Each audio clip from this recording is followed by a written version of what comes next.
enseña acerca de la oración. Mateo capítulo 6, al principio habla de la limosna o el dar algún tipo de ayuda. Les decía también que este pasaje de cuando habla acerca de la limosna no se refiere a las ofrendas que se dan en la iglesia, sino a la ayuda social, digámoslo así, que se le ofrecía a las personas. Y después, a partir del verso 5, Mateo 6, 5, el Señor Jesús nos va a instruir cómo debemos orar. No voy a revisar nuevamente esos versos porque ya los hemos visto en diferentes ocasiones, pero quiero enfocarme cuando el Señor Jesús dice en el verso 9: vosotros pues oraréis así: Padre nuestro que estás en los cielos, santificado sea tu nombre. Ya les compartí la semana pasada que si tenemos esa confianza de llamarle a Dios Padre, es gracias a la obra del Señor Jesucristo. Aquel quitó el pecado que había en nosotros, nos reconcilió con Dios, y es por eso que podemos llamarle Padre. Pero al mismo tiempo que debemos acercarnos con reverencia, debemos acercarnos con una actitud reverente ante Dios, pues aún que le podemos llamar Padre y acercarnos hasta su misma presencia, porque recordemos que en Hebreos nos dice que podemos entrar confiadamente ante el trono de la gracia, y en otro pasaje también menciona que podemos acceder al lugar santísimo, en un sentido simbólico. ¿Por qué es simbólico? Porque hoy no hay un lugar santísimo como tal. Eso solamente pertenecía al templo que habían edificado en los tiempos del pueblo de Israel, pero el lugar santísimo representaba o representa lo que encontramos en la Biblia, la presencia de Dios. Y si nosotros podemos acceder al lugar santísimo en este sentido simbólico, quiere decir que podemos acercarnos a la presencia de Dios, podemos estar delante de su presencia y podemos dirigirnos a Él como nuestro Padre. Y les decía también que debemos hacerlo con una actitud reverente. Después, la siguiente expresión que aparece aquí en Mateo capítulo 6, ahora el verso 10, dice: venga tu reino. Es una expresión bien cortitita, apenas 3 palabras, al menos las que registra aquí Mateo: venga tu reino, pero que también nos indican una profundidad de verdad impresionante. Podemos decirlo muy rápido: Señor, venga tu reino, pero yo creo que muchas veces que oramos de esa manera no alcanzamos, o al menos yo no alcanzo a comprender, o no alcanzaba a comprender la profundidad que esa petición tiene, es decir, venga tu reino. Para que podamos irnos habituando un poquito a esto, de entrada tenemos que saber qué es el reino de Dios, porque decir venga tu reino, bueno, podemos imaginarnos muchas cosas, posiblemente muchas de ellas sean ciertas, estemos en lo correcto, en lo que nosotros creemos que es el reino de Dios, pero definitivamente lo que nos va a dar un panorama claro, un panorama amplio de qué es el reino de Dios, pues es la misma Biblia. Vale la pena mencionar que si ustedes encuentran reino de los cielos o reino de Dios, es lo mismo, se usa indistintamente. En Mateo, la mayor parte de las veces aparece como reino de los cielos. En otras ocasiones sí aparece también el reino de Dios o mencionado como reino de Dios, pero es lo mismo, no hay ninguna diferencia. Hay quien le ha encontrado alguna especie de significado distinto a alguna de las expresiones, tanto reino de los cielos como reino de Dios. Pero si uno ve en los otros evangelios, ya sea en Marcos o en Lucas, la misma expresión que Mateo tradujo, o que en Mateo aparece, mejor dicho, que en Mateo aparece como reino de los cielos, posiblemente en Marcos o Lucas aparezca como reino de Dios. Entonces es exactamente lo mismo, no hay alguna diferencia o contradicción. Entendemos que reino de los cielos y reino de Dios es lo mismo. Eh, para poder también tener en cuenta cuando Mateo escribe esta parte, cuando Mateo desarrolla su evangelio y llega hasta este punto, hasta el punto de escribir la oración que el Señor Jesús enseñó, ya antes Mateo había hablado del reino de los cielos, o había escrito acerca del reino de los cielos, y con lo poquito, entre comillas, que Mateo habla, espera, yo creo que con la inspiración, la sabiduría del Espíritu Santo, considera que con lo que ya se había mencionado antes aquí en su evangelio acerca del reino de los cielos sería de mucha ayuda para poder entender a qué se refiere esa petición: venga tu reino. Pero a lo largo del evangelio de Mateo sigue hablando acerca del reino de los cielos. Ahora que estuve preparando este tema, Me impresionó cuántas veces se menciona el reino de Dios o el reino de los cielos, no solo en Mateo, sino a lo largo de los evangelios e incluso más también en las cartas que escriben los apóstoles, pero específicamente el Señor Jesucristo habló mucho, muchísimo acerca del reino de los cielos, y eso nos debe dar a entender qué importante es conocer qué es el reino de los cielos. Acompáñenme a Mateo capítulo 1, por favor. No, capítulo 3. Mateo capítulo 3. Vamos a encontrar aquí la primera ocasión en que se menciona reino de los cielos, al menos aquí en Mateo, y está en boca de Juan el Bautista. Después vamos a ver en Mateo 4 el Señor Jesús diciendo prácticamente las mismas palabras. Mateo capítulo 3, verso 1, dice: en aquellos días vino Juan el Bautista predicando en el desierto de Judea y diciendo: arrepentíos, porque el reino de los cielos se ha acercado. En Mateo 4:17, ahora encontramos al Señor Jesucristo comenzando a predicar y diciendo, les digo, prácticamente las mismas palabras. Mateo 4:17, desde entonces comenzó Jesús a predicar y a decir: arrepentíos, porque el reino de los cielos se ha acercado. ¿Cuál era la predicación? Que el reino de los cielos se había acercado. ¿Quién había acercado el reino de los cielos a la tierra o a los hombres? El Señor Jesús. Cuando Juan predica, no predica acerca de sí mismo, sino él está hablando del Señor Jesús. La Biblia nos enseña que Juan iba a preparar el camino para la llegada o la aparición o la manifestación del Señor Jesús en su ministerio. El Señor Jesús pues ya estaba en la tierra unos 30 años antes que había nacido. En el Evangelio de Lucas, si no mal recuerdo, nos menciona que el Señor Jesús cuando comenzó su ministerio, dice, tenía cerca de 30 años. Entonces no quiero decir que fue en ese momento que apareció de la nada, sino que en ese momento comenzó su ministerio. Entonces Juan lo que hace es preparar el camino para cuando el Señor Jesús comenzara su ministerio, pero él no predicaba de sí mismo, estaba hablando del Señor Jesús, y cuando él dice arrepentíos porque el reino de los cielos se ha acercado, está señalando al Señor Jesús. Pero cuando el Señor Jesús lo dice, está hablando de sí mismo, que Él es quien nos acerca el reino de Dios, Él es quien trae esas nuevas, esas buenas nuevas, que en Él vamos a encontrar el perdón de los pecados. Por eso dice arrepentíos. Había la posibilidad de obtener el perdón por medio del arrepentimiento. Y en otros pasajes dice arrepentíos y creed en el Evangelio, que es básicamente lo mismo. Incluso también encontramos expresiones en la Biblia que se refieren al Evangelio del reino. Es decir, que esas buenas noticias, que eso es lo que significa Evangelio, buenas noticias, tienen que ver con el reino de Dios. Entonces, que el Señor Jesús diga arrepentíos porque el reino de los cielos se ha acercado, tiene que darnos a entender la importancia que tiene conocer qué es el reino de Dios. Por dar un ejemplo y para ir ya entrando un poco más en materia en cuanto al significado o de qué manera podemos entender nosotros el reino de Dios, vamos por favor a Romanos 14:17. Aquí menciona el apóstol Pablo en esta carta que escribe a la iglesia o a los hermanos en Roma y nos deja ver algo de lo que es el reino de Dios. Vamos a regresar después a Mateo porque en Mateo vamos a encontrar muchas expresiones acerca del reino, pero aquí es interesante. Aquí el apóstol Pablo está hablando acerca de la comida, de las cosas que a otras personas les pueden parecer mal, en fin, está básicamente tratando acerca de los alimentos que se pueden o no se pueden consumir o que la gente creía que se podía o no se podía consumir. Dice Romanos 14. Voy a leer a partir del verso 15. Dice: pero si por causa de la comida tu hermano es contristado, ya no andas conforme al amor. No hagas que por la comida tuya se pierda aquel por quien Cristo murió. No sea pues vitupirado vuestro bien. Vean lo que dice el verso 17. Porque el reino de Dios no es comida ni bebida, sino justicia, paz y gozo en el Espíritu Santo. ¿Qué es el reino de Dios?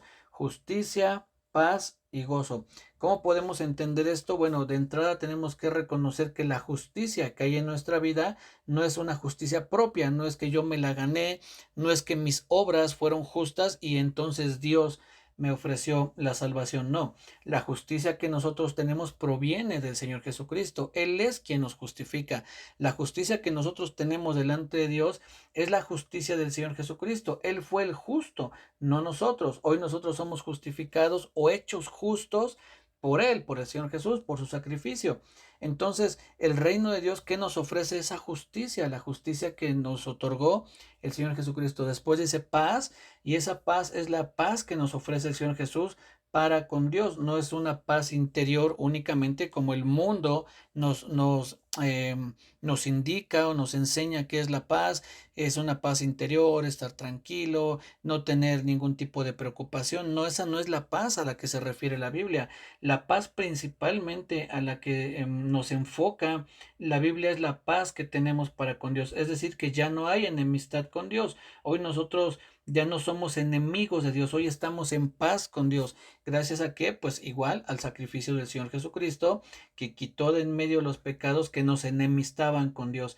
De una manera, sí, claro, también saber que estoy bien con Dios, pues trae paz a mi corazón, también trae una paz interior, pero el mismo Señor Jesucristo dijo que la paz que Él nos daba, dicen, yo mi paz os dejo, mi paz os doy, yo no la doy como el mundo la da. El mundo la da o el mundo te enseña que tú pases mientras tengas un buen trabajo, un buen salario, que tus hijos estén bien, que tu familia esté en armonía, que las cosas en tu trabajo funcionen bien, y eso el mundo te enseña que eso es paz. Sin embargo, cuando algo de eso se altera, cuando ya no van las cosas tan bien en el trabajo, cuando el salario no es lo que uno quisiera, cuando la familia no funciona de la manera esperada, entonces perdemos la paz y podemos desviarnos de las cosas que merecen la pena observar. No es que la familia no lo merezca, sino me refiero a que si nos desenfocamos, si dejamos de ver a Dios para poner los ojos en el trabajo, en la familia, en la salud, podemos desviarnos de lo que la misma Biblia nos enseña, que pongamos nuestros ojos en el cielo, que miremos las cosas invisibles, no las visibles, y entonces si intercambiamos ese orden, podemos desviarnos. Entonces la paz que trae el reino, que nos ofrece el reino de Dios por medio del Señor Jesucristo, es paz para con Dios. Y después dice gozo. Ese gozo entendemos que es la alegría de sabernos salvos.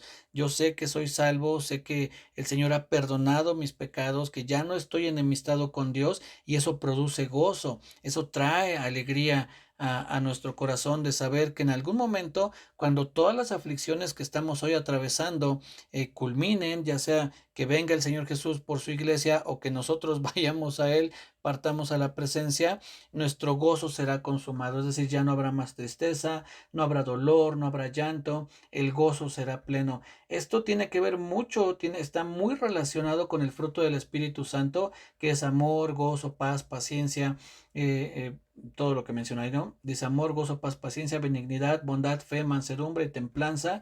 Son las 9 características que tiene el fruto del Espíritu, y si nos damos cuenta están muy relacionados. También ahí habla de amor, gozo, paz, que es lo que está mencionando aquí también el apóstol Pablo.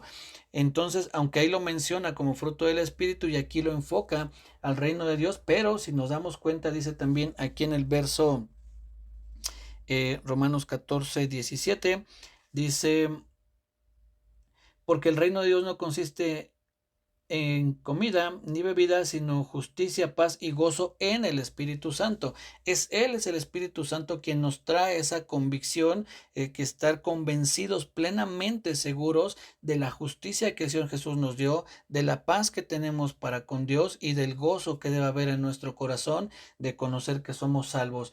Y aunque parece una expresión muy pequeña el saber que somos salvos, la salvación implica muchísimas cosas, entre ellas, como les mencionaba ya, la justicia que nos dio el Señor Jesús, el estar en paz con Dios, el saber que hoy soy parte de su pueblo, de su familia, que puedo llamarle Padre, que puedo acercarme hasta Él, que tengo una eternidad segura a su lado. Todo eso es parte de lo que engloba la salvación. Entonces todo eso produce gozo en nuestra vida. Entonces ya con esto tenemos una idea tal vez un poco más amplia de lo que es el reino de Dios, de lo que implica el reino de Dios. Aquí cuando uno le dice, venga tu reino, en otras palabras le estaríamos diciendo, Señor, que lo que hay en tu reino se exprese aquí en la tierra. Vale mencionar que en algún momento yo mismo enseñé esto y reconozco que estaba equivocado cuando decía que al decir, venga tu reino, era como decir al Señor que establezca su gobierno en la tierra. Pero eso es un error, es un grave error, y yo lo cometí interpretando de manera equivocada esta expresión, porque es como pensar que Dios no estaba gobernando en la tierra, y Dios siempre ha gobernado en la tierra, nunca ha perdido el gobierno, nunca ha dejado de gobernar. Aunque el hombre cayó, aunque el hombre fue engañado, en este caso, bueno, la mujer literalmente fue engañada por la serpiente y de ahí vino el pecado. Entonces, pareciera o diera la impresión como que quien había perdido era Dios, pero Dios no perdió nada, Dios no fue derrotado, a Dios no lo engañaron, el que perdió, el que fue derrotado, el que fue engañado fue el ser humano. Entonces, quien en algún momento perdió algo fue el hombre, no Dios. Entonces, al decir que se establezca el gobierno de Dios en la tierra, es de alguna manera pensar que Él no tiene el gobierno. Hay pasajes donde podría uno igual malinterpretar el pasaje como cuando dice el Señor Jesús que viene el príncipe de este mundo, y eso daría a entender como que el diablo está gobernando. En otro pasaje también dice el Dios de este siglo, si no mal recuerdo eso lo dice el apóstol Pablo, pero eso no quiere decir que sea el diablo quien gobierne, no quiere decir que sea el diablo quien tenga soberanía sobre la tierra. La misma Biblia nos dice que Dios es el único soberano, dice el solo soberano. Entonces, el decir venga tu reino no es decir que venga tu gobierno, porque Él está gobernando, Él siempre ha gobernado la tierra, el diablo siempre ha estado sujeto a Él. No recuerdo quién, uno de los hermanos, así como Martín Lutero o alguno de ellos, no recuerdo quién, pero usaba esta expresión, aún el diablo es el diablo de Dios, es decir, es un siervo de Dios, a eso se refiere, no malinterpreten la expresión, es lo que este hermano quería decir, aún el diablo está sometido, está sujeto a Dios, lo podemos ver claramente con Job, cuando el diablo pide en cierta manera permiso para poder tocar los bienes de Job y después pide permiso para tocar el cuerpo de Job con alguna enfermedad, pero Dios le pone límites, toca sus bienes, pero no lo toques a él, toca su cuerpo, pero no toques su vida, es decir, puedes enfermarlo, pero no puedes matarlo. Lo mismo pasa cuando el Señor Jesús le dice a Simón, Simón, Simón, o a Pedro, el diablo os ha pedido para zarandearlos, es decir, hubo una especie de permiso, puedo tocar a Simón y entendemos que Dios le dio el permiso de hacerlo. Entonces, no es que se establezca el gobierno de Dios en la tierra porque ya está, el gobierno de Dios está, siempre ha estado en la tierra, Él siempre ha gobernado todo. Sin embargo, lo que sí es que el ser humano perdió esa relación que tenía directamente con Dios. ¿Cuáles eran los planes de Dios para el ser humano? Entre otras cosas, cuando Dios comienza a llamar al pueblo de Israel, cuando lo saca de Egipto para hacer de él una nación, les dice en Éxodo 19:6 que ellos serán una nación o un reino de sacerdotes, gente santa. Les dice, si me acompañan a Éxodo capítulo 19, por favor, 19:6, para leerlo con precisión, porque es importante notar cómo dice ahí, Éxodo capítulo 19, perdón, verso 6, dice, y vosotros me seréis un reino de sacerdotes y gente santa. Estas son las palabras que dirás a los hijos de Israel. ¿Cuál era el plan para el pueblo de Israel? Que ellos fueran, como dice aquí, un reino de sacerdotes. En Apocalipsis, en 2 ocasiones se menciona como que nos ha hecho reyes y sacerdotes, pero una mejor traducción sería como aparece aquí en este pasaje de Éxodo, que nos ha hecho un reino de sacerdotes. ¿Por qué es una mejor expresión? Porque no se espera que tal cual nosotros seamos reyes, no en ese sentido, sino un reino, pertenecemos a un reino. La Biblia maneja muchas veces esa expresión del reino de los cielos, el reino de Dios, el reino del Señor. Entonces, una mejor manera de entender Apocalipsis 1:6, si no mal recuerdo, y Apocalipsis 5:10, si no estoy equivocado, dice ahí que nos ha hecho reyes y sacerdotes. La mejor manera es entenderlo como nos ha hecho un reino de sacerdotes, gente que pertenece al reino de Dios y que somos sacerdotes. No es que haya un sacerdote, sino que todos los que hemos creído en el Señor Jesús somos sacerdotes. ¿En qué sentido debemos entender esto? En que tenemos la función que tenían los sacerdotes en el Antiguo Testamento de reconciliar al pueblo con Dios. En nosotros no está el poder reconciliarlos, pero sí el darles el mensaje de la reconciliación. ¿Cuál es ese mensaje? Pues la obra del Señor Jesucristo. Entonces, parte del reino de Dios también es que nosotros como pertenecientes a ese reino debemos de llevar también las buenas nuevas que llegaron hasta nosotros para que otra gente pueda también conocer de Dios. Eso entra también en esa petición, venga tu reino, es decir, no solo que tu reino se establezca en mi vida, tu reino de justicia, de paz, de gozo, vamos a ir viendo ahorita otras características, sino también que el reino de Dios llegue a otras personas, que su reino alcance a otras personas, es decir, que otras personas puedan alcanzar también la salvación, o como les decía, el evangelio del reino, las buenas noticias del reino de Dios. Entonces, también eso entra en esa manera de decir, Señor, venga tu reino, que alcance a otras personas, que otras personas puedan conocerte tal y como tú eres, ¿sí? Después, en otra ocasión, aquí en Mateo, regresemos a Mateo, para ver la tercera ocasión en que podemos encontrar algo acerca del reino, es Mateo capítulo 5, cuando el Señor Jesús comienza lo que se conoce como el sermón de las bienaventuranzas, o el sermón del monte también. Mateo capítulo 5, verso 1, dice, viendo la multitud, subió al monte, y sentándose vinieron a él sus discípulos, y abriendo su boca les enseñaba, diciendo, bienaventurados los pobres en espíritu, porque de ellos es el reino de los cielos. Después comienza a hablar otras bienaventuranzas, los que lloran, los mansos, los que tienen hambre y sed. Todo eso ya lo vimos, ya en algún momento lo desarrollamos cuando estuvimos estudiando las bienaventuranzas, pero les decía que el Señor Jesús comienza hablando acerca de los mansos, dice, porque de los pobres, perdón, dice, porque de ellos es el reino de los cielos. Y en el verso 10 dice, bienaventurados los que padecen persecución, porque de ellos es el reino de los cielos. Comienza hablando del reino de los cielos y termina hablando del reino de los cielos. Todo lo que encontramos en medio son características de los hijos de Dios, es decir, de los que pertenecen al reino. ¿Cuáles son esas características? Bueno, pues que uno es pobre en espíritu. ¿A qué se refiere? Ya lo vimos, que la necesidad continua que tenemos de Dios. Pero también menciona los mansos, los que tienen hambre y sed de justicia, los misericordiosos, los de limpio corazón, los pacificadores, y también pues los que padecen por causa de la justicia, es decir, hay un padecimiento. El Evangelio de la Prosperidad te ofrece cero padecimiento, cero aflicción, cero enfermedad, muchas riquezas, mucha prosperidad, pero la Biblia no enseña eso. La Biblia aquí nos está diciendo claramente en el verso 10 que vamos a padecer persecución. Entonces, la realidad de los hijos del reino es que estas características que menciona aquí y otras más son las que nosotros como hijos del reino debemos tener. Y esta expresión hijos del reino no está mal, no es algo erróneo. Si ahora vamos por favor a Mateo capítulo 13. Aquí mismo el Señor Jesús explicando la parábola de la cizaña, del trigo y la cizaña, vamos a ver cómo se refiere al trigo. Mateo capítulo 13, vamos a leer a partir del verso 36. Dice, entonces despedida a la gente, entró Jesús en la casa y acercándose a él sus discípulos le dijeron, explícanos la parábola de la cizaña del campo. Respondiendo él les dijo, el que siembra la buena semilla es el Hijo del Hombre, el campo es el mundo, la buena semilla son los hijos del reino y la cizaña son los hijos del malo.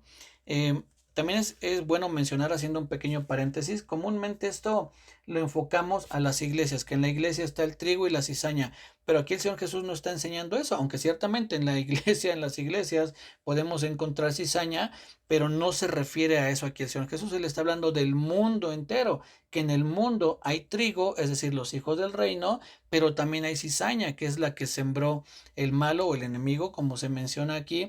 Entonces lo está tomando en un término general, a nivel mundial. En el mundo ciertamente hay gente que pertenece al reino de Dios, pero hay otros que pertenecen al reino de las tinieblas. Entonces, en ese sentido está enseñando el Señor Jesucristo. Pero bueno, cerrando el paréntesis, nos estamos enfocando en que habla como hijos del reino. ¿Qué características tienen los hijos del reino? Pues lo que menciona, entre otras cosas, Mateo 5 en el Sermón de las Bienaventuranzas, donde habla de pacificadores, mansos, de limpio corazón, humildes.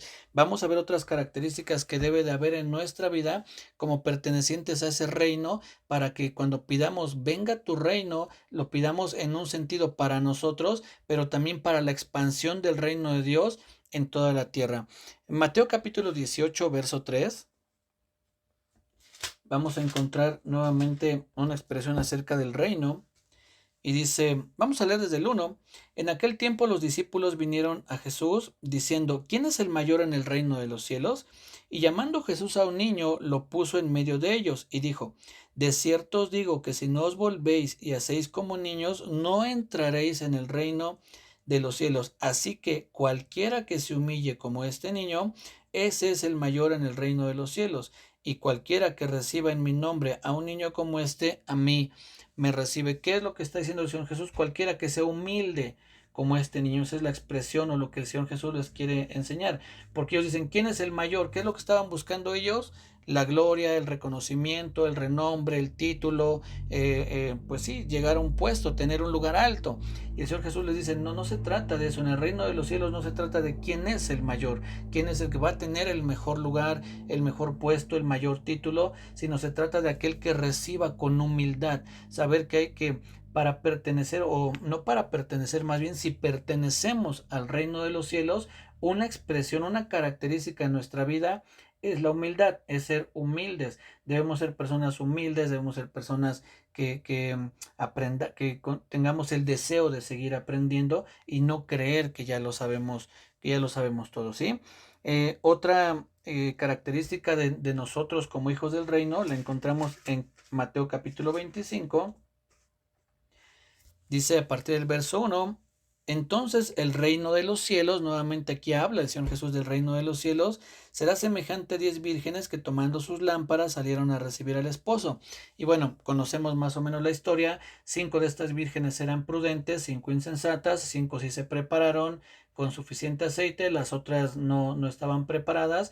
Pero básicamente lo que nos está enseñando aquí el Señor Jesús es que el reino de los cielos o una característica de los hijos del reino es que debemos ser personas diligentes, no descuidados, no perezosos. Sé que es difícil, no siempre se puede levantarse muy temprano para orar o para leer la Biblia, pero la diligencia se muestra en el deseo de seguir buscando esa comunión con Dios. No es que, bueno, ya no puedo pararme, pues ya nunca me voy a parar y ahí de vez en cuando leeré la Biblia y a veces oraré y pues cuando tenga tiempo iré a la iglesia. No, la diligencia está siempre en busca de esas cosas que sabemos que nos hacen falta, que nos cuesta trabajo hacer, pero que debemos hacerlo.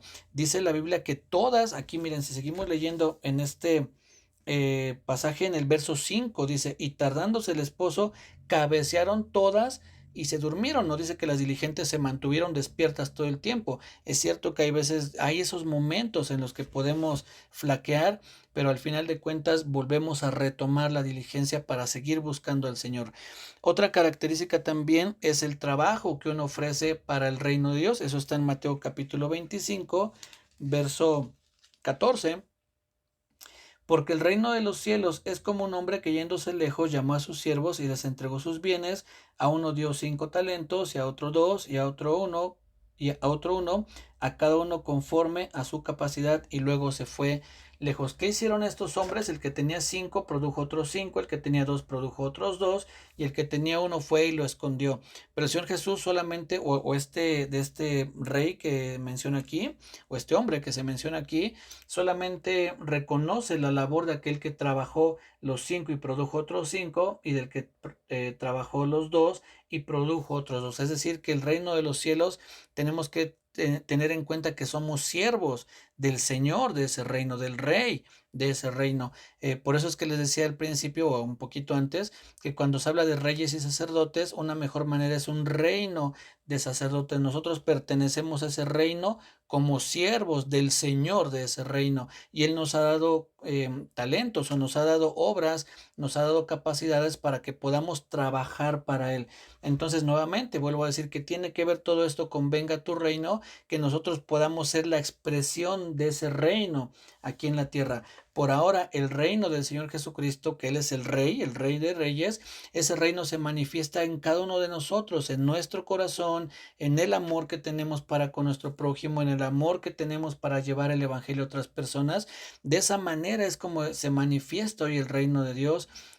Aquí en la tierra, a través de nosotros, a través de sus hijos. Llegará el momento en el que Jesús venga y entonces Él reine en persona aquí en la tierra, pero es un proceso el que lleva. Por eso también dentro de las parábolas que cuenta el Señor Jesús acerca del reino, dice, el reino de los cielos es semejante a una semilla de mostaza que se sembró y después creció. Dice, aunque es la más pequeña de todas las semillas, después es la más grande de todas las hortalizas. Es un proceso, el reino de los cielos ha comenzado, ya se ha acercado, ya está aquí en la tierra y lleva ese proceso de crecimiento en el que comenzó el Señor Jesús con 12 discípulos, después eran 120 en el aposento alto, después se convierte en 3000 en la predicación del apóstol Pedro, y el reino de los cielos se ha venido extendiendo, expandiendo, hasta que ha llegado a haber millones de seguidores del Señor Jesucristo. Ahí vemos el crecimiento del reino de los cielos. Entonces, cuando uno dice, Señor, que venga tu reino o venga tu reino, uno debe tener en mente todo lo que el reino significa,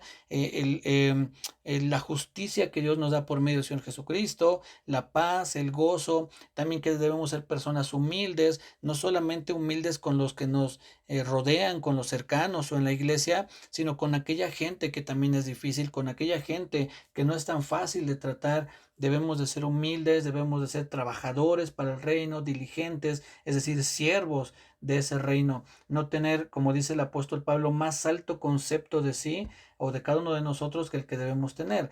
En el aspecto de sacerdocio o de ser sacerdotes, no pensar que por pertenecer a ese reino soy el sacerdote. No, no somos el sacerdote, somos un sacerdote más, un siervo más, que debemos de llevar la reconciliación a las demás personas que también necesitan ser parte de ese reino, que necesitan ser hijos de ese reino, ¿sí?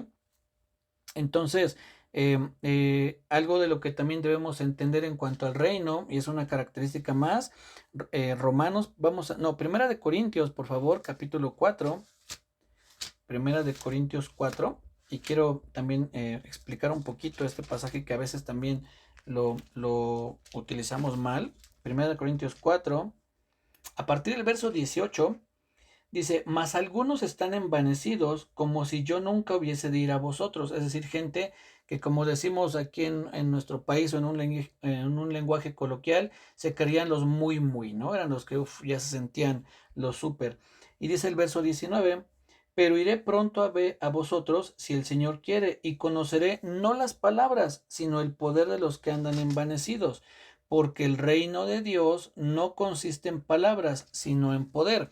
Ahora, ¿a qué se refiere con este poder? Conforme a lo que viene hablando el apóstol Pablo, no se refiere al poder para hacer milagros, el poder para hacer señales, para resucitar muertos, para sanar enfermos. Dice, yo quiero ver en ellos, en las personas, no lo que dicen, sino que el poder se manifieste en su vida. ¿Eso qué quiere decir? Que el poder de Dios, el poder que hemos recibido de primera mano, tiene que transformar nuestras vidas. ¿Por qué digo esto? Porque recordemos que hubo gente que se acercó al Señor Jesús diciéndole, Señor, Señor, en tu nombre, o le dicen, no en tu nombre echamos fuera demonios, hicimos milagros, es decir, había una expresión de poder en ellos, sí, pero eso no demostró que su vida estaba siendo transformada, porque él dice, nunca los conocí, nunca tuve una comunión cercana a ustedes, nunca fui tan cercano a ustedes como dice el apóstol Pablo en Gálatas, si no mal recuerdo, dice, habiendo conocido a Dios, o más bien siendo conocidos por Dios. Lo importante no es que yo conozca a Dios, sino que Él me conozca a mí. Conocer me refiero a un término ligero, como cuando uno dice, pues conozco al vecino, ¿no? Bueno, es decir, sé que hay un vecino aquí enfrente, pero realmente no lo conozco, no sé cómo se llama, qué se dedica, qué gustos tiene.